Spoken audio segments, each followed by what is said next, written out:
வணக்கம் உறவுகளே. இன்றைக்கு 2025ஆம் ஆண்டு 11ஆம் மாதம் 12ஆம் தேதி. நாட்கள் மட்டும் வேகமாக போய்கொண்டிருக்கிறது. நாங்கள் இன்றைய செய்திகளுக்கு முன்பாக இன்று ஒரு குறள் அன்புடைமை பற்றி பார்த்து கொண்டிருக்கின்றோம். அன்பகத்தில்லா உயிர் வாழ்க்கை என்பார்கள் பற்றல் மரந்தளிர் தற்று என்று சொல்வார்கள். அது வடிவாக சொல்லியிருக்கிறார். அந்த அன்பு உள்ளவர்கள் அன்பில்லாதவர்களை பற்றி சொல்லும்போது அன்பில்லாதவர்களை பற்றி சொல்லியிருக்கிறார். என்னன்னு சொன்னால், அன்பகத்தில்லா உயிர் வாழ்க்கை என்பார்கள் வற்றல் மரந்தளிர் தற்று. அதாவது மனத்திலே இல்லாதவருடைய வாழ்க்கை, மனதிலே மற்றொரு அன்புவாக இருக்காதவர்கள், அன்பே இல்லாதவர்கள் இருக்கிறார்கள். சில பேர் அன்பை வைத்துக்கொண்டு அன்பை காட்ட தெரியாமல் இருப்பார்கள். கூடுதலாக ஆண்கள் அன்பை காட்ட தெரியாமல் இருப்பார்கள் என்று சொல்வார்கள். அப்போ அன்பு இல்லாதவர்கள் வாழ்க்கையிலே அன்பு, மனதிலே அன்பு இல்லாமல் இருப்பவர்கள், இல்லாதவர்களுடைய அந்த வாழ்க்கை பாலைவனம்னா எங்களுக்கு தெரியும். மணல் சார்ந்த இடமும் பாலை என்று சொல்லப்படுவது வறட்சி நிறைந்த இடம். அந்த பாலைவனத்திலே பட்ட மரம் தளிர்த்தது அல்ல துளிர்த்தது என்ற போன்றது போல இருக்கும். பாலைவனத்தில் பட்ட மரம் துளிர்க்குது என்று சொன்னால் எப்படி இருக்குமோ அது மாதிரி தான் அவர்களுடைய வாழ்க்கை அப்படியே வீணற்று போகும், அன்பு இல்லாதவர்களுடைய வாழ்க்கை என்று சொல்லுறார் திருவள்ளுவர் பெருமாள். ரைட், நாங்கள் செய்திகளுக்கு வருவோம். இன்றைக்கு செய்திகளில் எங்களுடைய இலங்கை தமிழர் கனடாவில் வாழ்ந்து கொண்டிருக்கிறார். அவர் இராணுவத்தில் பெறத்தக்க ஒரு உயரிய விருதை பெற்றிருக்கிறார். அந்த வகையிலே எங்களுக்கும் ஒரு பெருமையை செய்து தந்திருக்கிறார். அவருக்கு எங்களுடைய இலங்கை தமிழ் மக்கள் சார்பில் அல்லது இலங்கை மக்கள் சார்பில் அவருக்கு எங்களுடைய நன்றிகளையும் மனமார்ந்த வாழ்த்துக்களையும் தெரிவித்துக் கொள்கிறோம். அவர் கனடாவில் இலங்கையில் இருந்து எங்களுடைய தெரியும் தானே, எங்களுடைய புலம்பெயர்ந்து தான் எல்லோரும் சென்றார்கள். இலங்கையில் வாழ்கின்ற தமிழர்கள் இந்த இனப்பிரச்சனையின் பிரதிபலன் தான் எல்லோரும் வெளிநாட்டுக்கு சென்று அங்கே உழைத்து அங்கே வாழ்ந்து கொண்டிருக்கிறார்கள். இவரும் கனடாவுக்கு சென்று 30 ஆண்டுகள் அங்கே போய் 30 ஆண்டுகள் கனடா இராணுவத்தில் பணிபுரிந்திருக்கிறார். மிகவும் ஒரு கட்டித்தனமான செயல் தான் இல்லையே. அப்போ அவர் அங்கே போய் என்ன செய்திருக்கிறார்னா, கனடா ஆர்மியில் போய் சேர்ந்து அங்கே அந்த ஆர்மியோட இருந்து சேவை செய்திருக்கிறார். அப்போ அங்கே இவருக்கு ஒரு விருது கிடைச்சிருக்கு. என்னென்னு சொன்னால், ஆர்டர் ஆஃப் மிலிட்டரி மெரிட். அது விருது என்றால் அந்த அங்கே கிடைக்கப்பெறாத ஒரு விருது, அதுதான் உயரிய விருது. அந்த இராணுவத்திலே கிடைக்கப்பெற்ற ஒரு உயரிய விருதை எங்களுடைய இலங்கை தமிழர் பெற்றிருப்பது மிகவும் சந்தோஷமான விடயம். அவருக்கு வாழ்த்துக்கள். விருது பற்றி அவர் கூறுகைக்கு என்ன சொல்றேன்னா, இந்த விருது எனக்கு ஒரு ஒரு ஒரு பதக்கம் மட்டுமா தெரியல, இது என் கனவின் நிறைவேற்றம், இது என்னுடைய கனவின் நிறைவேற்றம் என்று சொல்லியிருக்கிறார். எதிரியாக வந்த ஒரு தமிழ் இளைஞன், எதிரியாக கனடா தேசத்துக்கு போன ஒரு இளைஞன், ஒரு தமிழ் இளைஞன், இலங்கை தமிழ் இளைஞன் அங்கே கனடா என்ற தேசத்துக்கு பணியாற்றி என்று அதற்குரிய மரியாதையை நான் பெற்றிருக்கிறேன். அந்த மரியாதை எனக்கு பெரிய மகிழ்ச்சியாகவும் இருக்கிறது, பெருமையாகவும் இருக்கிறது என்று அழகாக சொல்லியிருக்கிறார். அது கனடா நாட்டுக்கும் ஒரு பெருமைதான்.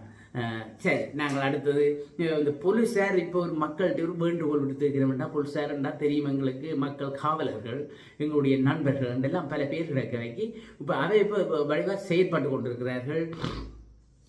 அவர்கள் ஒரு அறிக்கை விட்டுருக்கிறார்கள்னா, பொதுமக்களுக்கு நீங்கள் இந்த வெளியெல்லாம் போறியல், சுற்றுலா போறியல், பண்டிகை கண்டெல்லாம் உறவினர்கிட்ட போறியல், இப்போ மலைப்பிரதேசத்துக்கு போவியல், நுவரெலியா போவியல், கொழும்பு போவியல், கண்டிக்கு போவியல், காலிக்கு போவியல், அங்கே போய் கிடக்கிறேன்னு ஃபோட்டோ எடுக்கிறது, வீடியோ எடுக்கிறது, செல்ஃபி எடுக்கிறது எல்லாத்தையும் எடுத்து போட்டு உங்கள்ட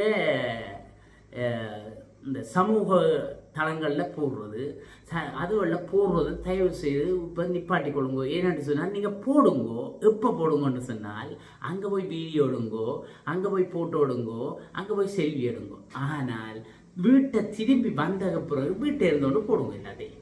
நாங்கள் போகிற போது, நான் கண்டி சென்ற வாரம் போன போது அல்லது கண்டி நேற்று போய் வந்த போது அப்படி போடுங்க. ஏன்னு சொன்னால், நீங்கள் அங்கே ரெண்டு போடைக்கு அங்கே உங்களோட வீட்டுக்கு ஒரு பாதுகாப்பு இல்லாமல் போகும். வீட்டில் சிலவளை தனியாக பெரியவர்களையும் விட்டுட்டு போவீர்கள், வயது போகிறதோட அதில் பாதுகாப்புகள்.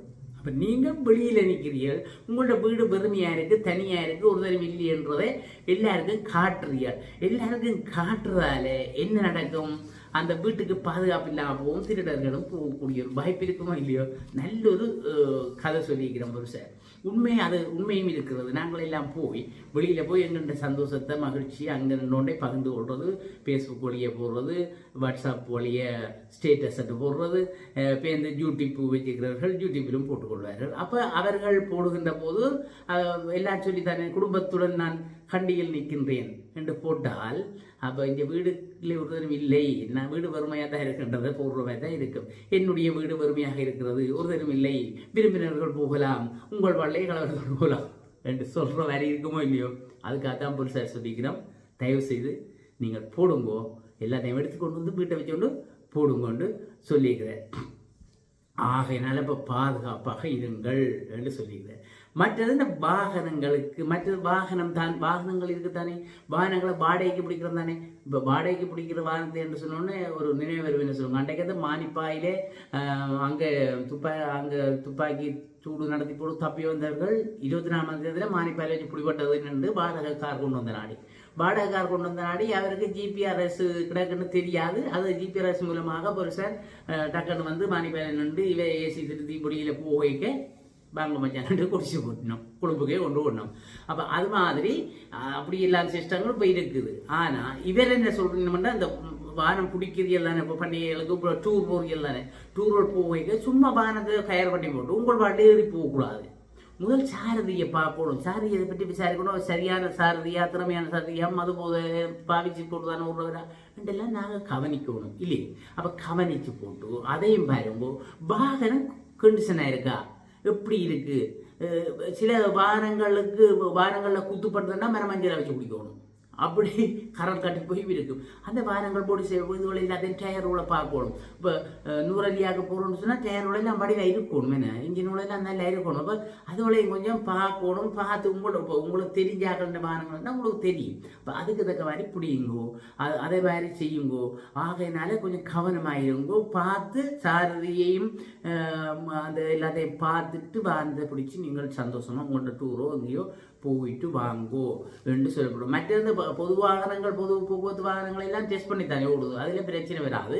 நீங்கள் அந்த தனியாக பிடிக்கிற வாகனங்களில் பிரச்சனை வரும், கவனமாக இருக்கணும்னு சொல்லப்படுது.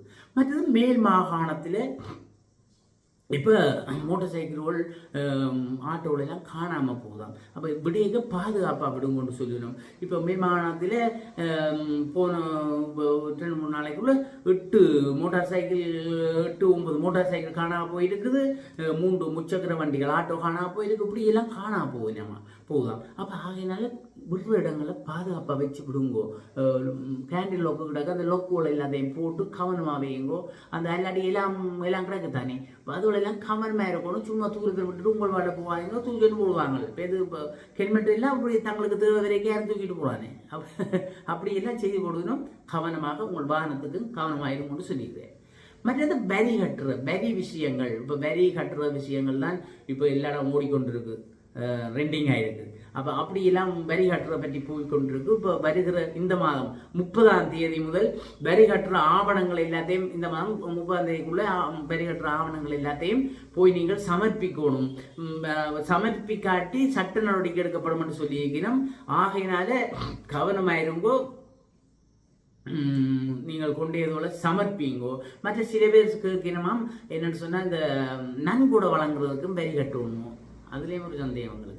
நன்கொடை கட்டை வரி கட்டணும், சிலருக்கு கட்டக்கூடாது. என்னதுக்குன்னு சொன்னால், அரச காப்பகங்கள், அரசங்கத்தோட தொடர்புடைய காப்பகங்கள், அதுகளுக்கு நீங்கள் நன்கொடை வழங்கலாம். அரசு சார்ந்த வைத்தியசாலை, இப்போ வைத்தியசாலைக்கு நீங்கள் இருந்துட்டு போய் ஒரு 4 கட்டில் எடுத்து கொடுக்கணும், இல்லை அந்த கேட்டின் எடுத்து கொடுக்க போறியா, இல்லை பொதுமக்கள் பாவங்கள் வேத்தக்காரர் டிவியில் இருக்குது ஒரு டிவி எடுத்து கொடுக்க போகிறோம்னு சொன்னால் அதுகளுக்கெல்லாம் டேக்ஸ் இல்லை. ஆனால் எல்லாத்துக்கும் தனியாருக்கு எல்லாம் கொடுக்குறது எல்லாம் அது டேக்ஸ் கட்டத்தான் வேணும் என்று சொல்லப்பட்டிருக்குது. ஆகையினால வரி கட்டுறார்கள் கொஞ்சம் கவனமாக இருக்கும். கெரியா கொண்டே வரி செலுத்த வேண்டும் என்ற இந்த விஷயத்துக்கு எல்லாத்தையும் வரி கட்ட வேண்டும் என்று சொல்லப்பட்டிருக்கு. ஆகையினால் கொண்டே இதுவரை ஒப்படையுங்கோ. வரி ஏறப்பட்ட திணைக்களத்தில் கொண்டு கொடுத்துட்டு உங்களுடைய ஆவணங்கள் எல்லாம் கொடுத்து கவனமாயிரம் கொண்டு கேட்டுக்கொண்டு இன்றைக்கு இந்த செய்தியை இத்துடன் நிறைவு செய்து கொள்கிறேன். மீண்டும் ஒரு காணொலியில் உங்களை சந்திக்கும் வரை உங்கள் அனைவரிடம் விடைபெற்றுக் கொள்வது உங்கள் முருகன். நன்றி.